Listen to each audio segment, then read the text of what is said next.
કચ્છમાં શરૂ થયેલ નો રોડ નો ટોલ ઝુંબેશના સફળ story report by Ranabhai Ahir Bhachau. મારું નામ ભગીરથસિંહ જાડેજા છે। હું આપણી ઓલ ટ્રાન્સપોર્ટ એસોસિએશન અમારી જે નો રોડ નો ટોલની કમિટી હતી એનો કન્વીનર છું। અમારી માંગ એ જ હતી કે જબ તક રોડ નહીં તબ તક ટોલ નહીં। આપ જાણો છો કે અમે ગઈકાલથી અહીંયા સતત બેઠા હતા અને જે અમારી ઉગ્ર રજૂઆત હતી એના પડઘા છેક રાજ્ય સરકાર સુધી પડ્યા અને આની અંદર રાજ્ય સરકારે બહુ પોઝિટિવ લઈ અને તરત જ બધા જે તે ડિપાર્ટમેન્ટને ખકડાવ્યા અને એના અધિકારીઓને અહીંયા મોકલાવ્યા। આજે ફરી પાછી અમારી કલેક્ટર સાહેબની અધ્યક્ષતામાં નેશનલ હાઈવેના સાહેબો સાથે મિટિંગ થઈ અને અમારી જે માંગ હતી એમણે એવું આશ્વાસન આપ્યું કે 3 દિવસની અંદર અમે બધા રોડ મૂવેબલ કરી નાખશું, ખાડાઓ ભરી નાખશું। તો અમારી જે માંગ હતી ત્યાં સુધી ટોલ નહીં, તો એમણે અમારી માંગ સ્વીકારી લીધી છે। એટલે સોમવાર રાત સુધી નેશનલ હાઈવેના જે 4 ટોલ છે માખેલ, સુરજબારી, સામખિયારી અને મોખા, એ 4-4માં ₹1 ટોલ ચૂકવવો નહીં પડે અને ત્યાં સુધી એ લોકો રિપેરિંગ કામ પૂરું કરશે। અમે અહીંયાથી બધાના આભારી છીએ, ઓલ કચ્છ ટ્રાન્સપોર્ટ એસોસિએશનના, કે જેઓ અમને સાથ સહકાર આપ્યો।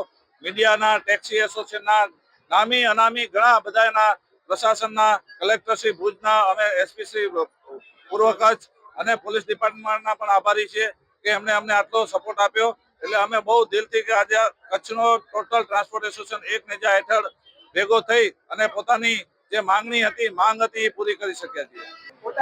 રમેશ નારાયણભાઈ આહિર, ટેન્કર એસોસિએશન પ્રમુખ, જે 2 દિવસનો બંધ રાખ્યો અને બધી જોઈન્ટ ફોરમ કચ્છની ભેગી થઈ અને જે અહીં શાંતિપૂર્ણ આંદોલન ચલાવ્યું, તો પ્રશાસને જે અને એના નેશનલ હાઈવેના જે ઓથોરિટી ગાંધીનગરથી આવ્યા હતા યાદવ સાહેબ, એમણે રોડ રિપેર કરી આપવાની બાંહેધરી 15-20 દિવસમાં કલેક્ટર સાહેબને આપી છે। અમને તો આપી જ છે, અમને તો અમે 8 મહિનાથી આપતા જ હતા, આજે કલેક્ટર સાહેબને આપી છે અને એમણે એવું કીધું છે કે આ 3-4 દિવસમાં રિપેર કરી આપશું અને આખી ઇન્ડસ્ટ્રી માટે, ટ્રાન્સપોર્ટ વાહનો માટે આજે અત્યારે બપોરે 12 વાગ્યાથી સોમવાર રાત્રિ 12 વાગ્યા સુધી 4 ટોલ નાકા કચ્છના ટોલ ફ્રી કરી આપ્યા છે। એ કચ્છ જિલ્લાની ટ્રાન્સપોર્ટ ઇન્ડસ્ટ્રી માટે ઇતિહાસ છે।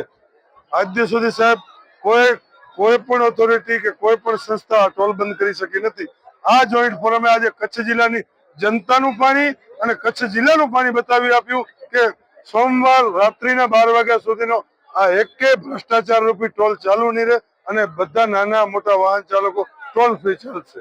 એના માટે જે મુહિમમાં સાથ દેવા વાળા બધા ડ્રાઈવરો, બધી સંસ્થાના લોકો અને આમ જનતા અને પ્રશાસનનો હું જોઈન્ટ ફોરમ બધી આભાર માનું છું। 3 દિવસ જે આનો જે નિર્ણય આવ્યો છે, આજે ટ્રાફિકના કારણે જે કઈ ટોલ નાકામાં ટ્રાફિક વધુ ના થાય એટલા માટે 15 તારીખે રાત્રે 12 વાગ્યા સુધી 4 જગ્યાએ ટોલ ફ્રી ગાડી નીકળી જશે। કોઈ પણ જાતનો ટોલ લેવામાં આવશે નહીં, નિર્ણય આવેલો છે। અને આના માટે અમે લોકો ગુજરાત સરકારના, ગુજરાત એડમિનિસ્ટ્રેશનના, કલેક્ટરશ્રીના અને સાંસદ બધા જે ટ્રાય કરી કલેક્ટરશ્રી અને ડીએસપી સાહેબના બધાના આભારી છીએ।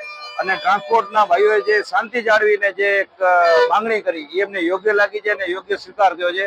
સોમવારે બધી ટ્રાફિક ક્લિયર નહીં થાય, સોમવાર રાત સુધી કોઈ ટોલ નહીં લેવામાં આવે અને 3 દિવસની અંદર નેશનલ હાઈવે દ્વારા જેટલા પણ ખાડા છે આ 4 ટોલ્સને લગતા એ બધા પૂરી દેવામાં આવશે। 3 દિવસની અંદર આખો રોડને મોટરેબલ કરી દેવામાં આવશે। આજે નિર્ણય એવો આવ્યો છે કે આપણે 3 દિવસ સુધી કચ્છના જે 4 ટોલ છે, Mokha toll, Samakhiyari toll, Surajbari toll અને માખેલ ટોલ, 15 તારીખ રાત્રે 12 વાગ્યા સુધી માફ રહેશે। જે ટ્રાફિક ક્લિયર કરવામાં આપણને 3 દિવસનો ટાઈમ લાગશે।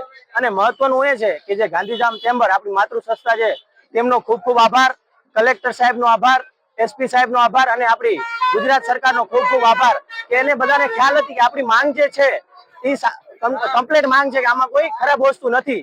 અને જે આપણે શાંતિપૂર્ણ આંદોલન કર્યું એ બધા મિત્રો, ડ્રાઈવરોનો ખૂબ ખૂબ આભાર।